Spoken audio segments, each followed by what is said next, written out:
On a une prévision de plus de 4500 familles qui sont à risque si rien n'est fait. Si les sites inondables ne sont pas vraiment curés, si on n'intervient pas pour enlever les constructions anarchiques, pour curer les caniveaux ou bien pour le ramassage des ordures pour les caniveaux qui sont bouchés d'ordures. Et l'analyse des risques a monté que si rien n'est fait, 4500 et quelques familles sont à risque. Alors, si on a fait l'analyse, il faut présenter l'analyse aux autorités. C'est pourquoi Madame la gouverneure et les maires des différentes communes étaient à Conakry et ensuite leur proposer même des pistes de solutions. Je sais qu'ils continuent la collaboration.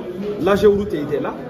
Et ensuite, l'ANSP, le ramassage des ordures était là, génie militaire était là, et chacun, en ce qui le concerne, a proposé et a suggéré aux différentes mairies leur capacité, leur accompagnement. Parce que le problème, c'est quoi? Si ce n'est pas fait, tout se répercute sur l'Anguche. Quand il y aura inondation, c'est l'Anguche qu'on va appeler pour gérer. Quand il y aura des problèmes pour l'assistance humanitaire, c'est l'Anguche qu'on va appeler. On ne peut pas rester dans la gestion. Donc, il faut rester beaucoup, il faut beaucoup privilégier la prévention. À l'Agence nationale de gestion des urgences et catastrophes humanitaires, notre rôle, c'est de conseiller les autorités, c'est de faire l'analyse des risques. Et c'est ce qu'on a fait. Pour la première fois que nous sommes conviés à des zones d'inondation qui ont été préalablement établies en fonction des données de l'année dernière. Donc en fonction de ces années, nous avons des zones aujourd'hui qui sont géolocalisables, que nous pouvons savoir à temps réel, cette zone est une zone à risque.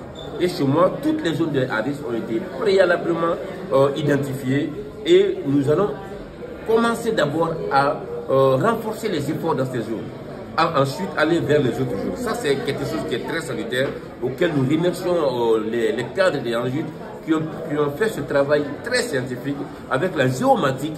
Ils ont pu aujourd'hui, en temps réel, avec le coordonnées GPS, nous fournir toutes les zones auxquelles qui sont confrontés à des zones très à risque d'inondation.